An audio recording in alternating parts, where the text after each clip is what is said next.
Grains and cattle moving lower on Tuesday with a general risk-off tone spreading across the entire commodity market. AgDay's Michelle Rook digs into the numbers. The markets now.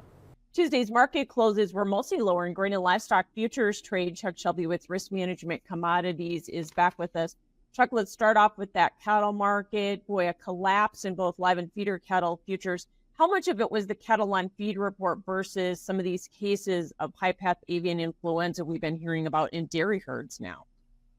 Well, I think mostly it was the bird flu cases that did it, because when we had the report, the market was down, but it came back around. But on Tuesday, the market just couldn't sustain it. And I do believe today, after we think about it a while, I think the market will probably stabilize in the cattle. Yeah, I was going to ask you, new lows for the move here, but maybe we overreacted. If we didn't, where do we need to hold support here on the charts? Somewhere in the 179 area, I think that would be a good support area. We might dip a little bit below 180, but I think that would be pretty solid territory for the market to hold and catch as we move into the next week or two. Yeah.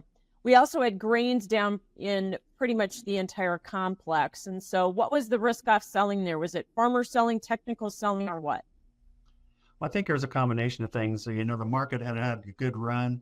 I think producers rewarded this rally after the lows that we made in February. I know they understand the importance of the report coming up, so I think they laid off some risk here as they move towards that report. And I think producers were, justified in getting some kind of rally to reward and sell some grain here ahead of the report. We are looking at a lot of possible volatility as we head into not only the reports, but end of month and end of quarter, aren't we? Yeah, it's one of those reports that you kind of dread as a market advisor, because you got so much information.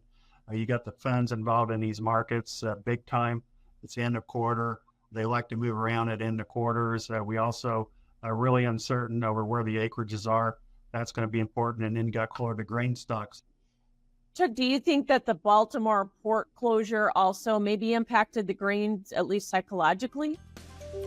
I think that was a negative that was in all these markets today. The uncertainty, it's a big time event. It's going to have impacts on the U.S. economy as we move forward. Thanks so much, Chuck Shelby with Risk Management Commodities. We'll have more AgDay coming up.